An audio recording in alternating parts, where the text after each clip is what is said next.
travel and labor industries are becoming increasingly dominated by automation. Unmanned vehicles are rapidly becoming a popular tool for mapping and transit-based jobs. Tesla has created a driverless semi-truck. Corporations such as Amazon are already exploring the use of unmanned aerial vehicles, also known as UAVs, for package delivery to customers.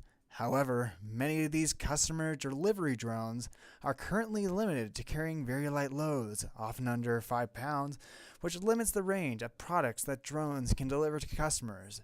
They also represent a relatively new technology that is often lacking in efficiency and slow to respond to changing conditions. These limitations can be at least partially addressed through more advanced control systems. The plant we have selected is a quadcopter modeled by a mechanical system with an input of rotor force, a disturbance of gravity, and an output of drone height. The air resistance the drone will experience is modeled by a small coefficient damper.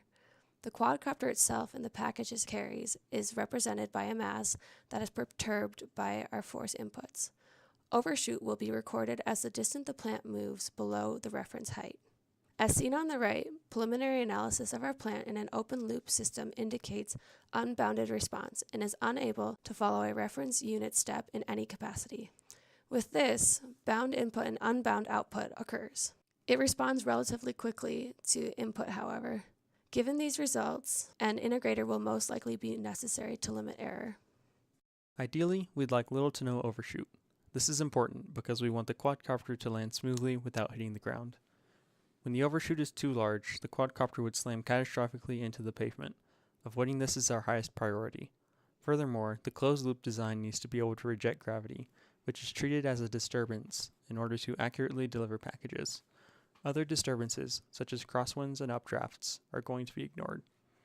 The settling time of the quadcopter must be low as well. This is to ensure quick delivery time of the package.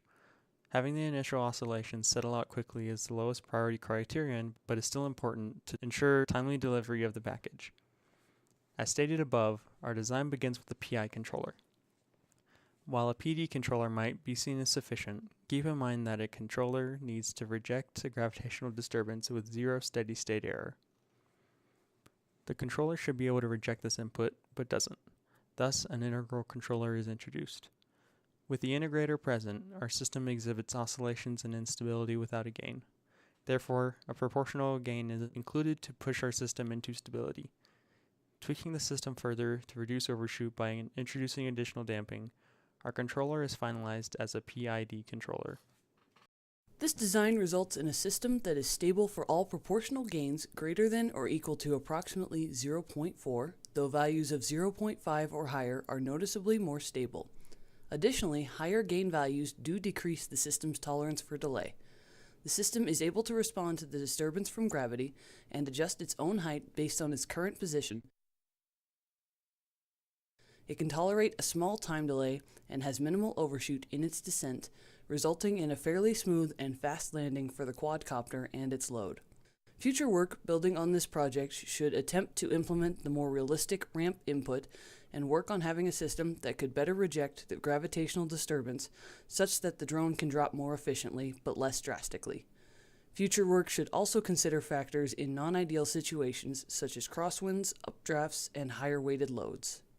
That being said, this project has resulted in a design for a quadcopter drone that, given a starting height and weight within the specified parameters, can reject the disturbance due to gravity without crashing. It responds to its current height in order to descend to the ground and deliver its payload in an efficient amount of time.